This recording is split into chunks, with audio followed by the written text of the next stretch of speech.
Ivy, being bad has never been so good. Oh, and then there's Teresa, the Taco Bella of harmony, pretending to be some grand lady. What a joke! Damn that Teresa. She does not belong in a fine house like this. You know, I agree. I think Teresa and her little mongrel spawn should go back to the barrio where their kind live. Please welcome Kim Johnson Ulrich.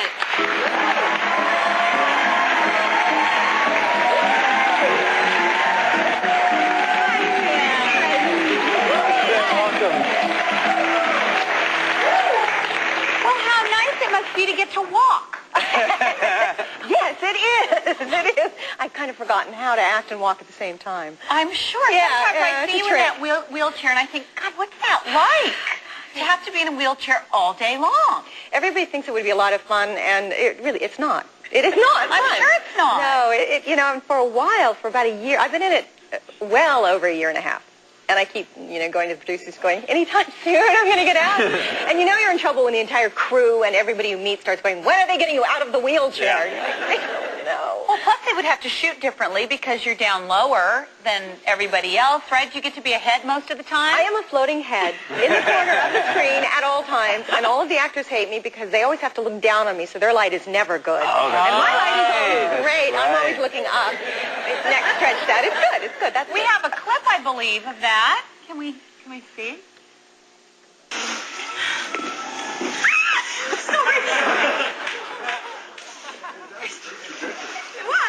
Why my loop was a little wide there. Sorry.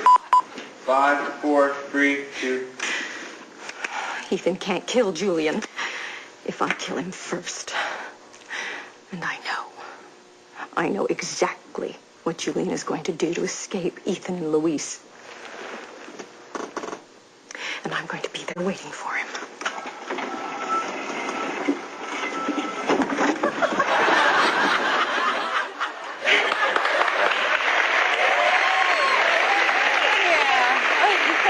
Now, first of all, we mean no disrespect, certainly, to people that spend their lives in a wheelchair, which I have the greatest respect and regard for them, especially having spent as much time as I have in the wheelchair.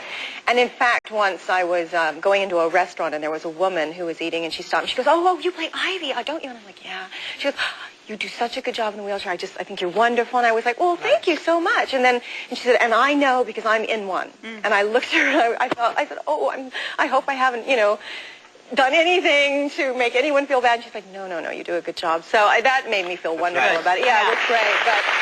But what's the hardest part as an actor? I mean, as an actress, is it the costuming? Is it the lighting? What is the hardest part about being in there? Getting through the doorways, because those were the bloopers. If you didn't know, those were my mistakes. Getting through the doorways, because they've actually started making the doorways wider, I think, for me in the sets that I have to be in a lot, because I have a little trouble making left turns. And the costumes. The costuming is very tough, because my costume are fabulous, wonderful outfits. And I said, this is great. I love this. Excuse me just a minute. you have to see how it... No, it doesn't work. And you sit down, and all of a sudden stuff...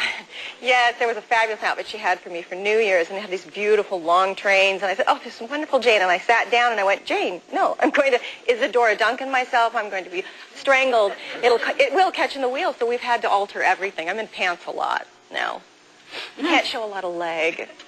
Not good. You also, 16 years previous to Ivy, you played Diana McCall on As the World Turns. Yes. Certain differences, similarities, they both came from a world of privilege. Very. Would you say? Now, do you find other similarities between the two characters? Or? Well, I think Ivy is Diana, just she's grown up, that's all. They're very similar. That's scary, isn't it, that I play the same bitch 16 years apart. It's like, okay, typecasting. No, you're good at You it. do what you do well, I guess. I don't know. Yeah, they're very similar. Speaking of casting, you have a very accomplished husband, Robert Ulrich, who is a casting director in Hollywood. That was your husband? Yeah, yes. I know him. Yeah. Sure. Robert Ulrich, yes. I'll put in a good word for you. There you go. You turned me down for lots of junk. Me too, don't feel bad. Many times, but I like him. Yeah, he is nice. Trust me, there's nothing worse than going in to read for your husband and the producers. Wow. And he's actually had to pretend that I'm not his wife. I'll use my last name and not his name, Really? and so they don't think that we're, he's, helping me out.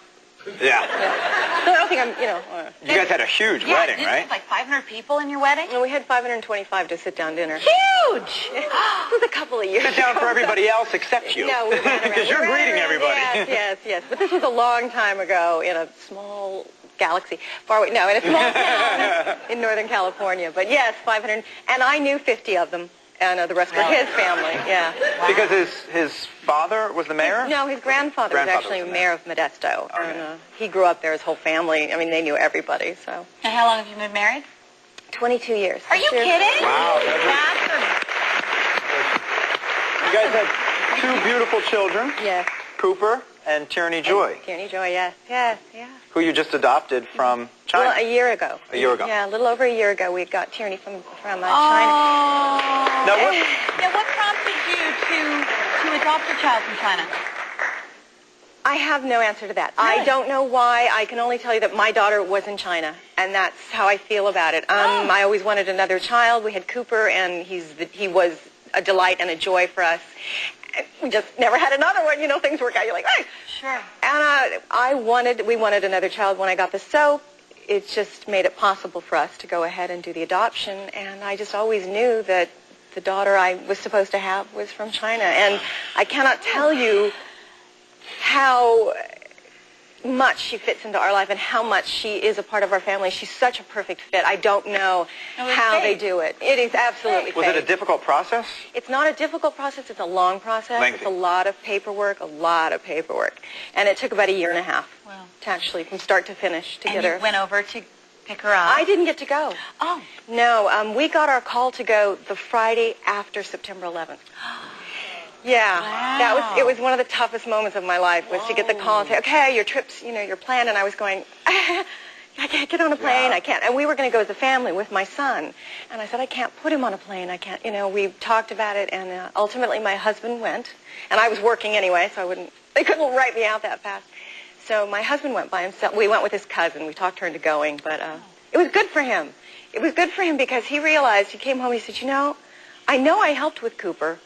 But I realized I really didn't do that much. I'm like, yeah, you're right. Let me tell you, you didn't. When he was doing it 24/7, it was a whole different experience for him. Good for them. It was very good for him. It was a good bonding time for him. But I'm sorry I missed it because it was a wonderful experience. And to spend that much time with all of the children was remarkable.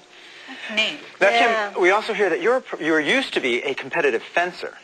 Used to be is the operative word, yes. You think you can dust off those skills and show me in this thing or two? Yes, absolutely. Happy to. When we come back, Kim's going to show us her skills with a blade. Go away. Coming up next, Kim gives Lisa and Ty lessons in fencing. Later, fasten your seatbelt. It's a showdown only Soap Talk can do.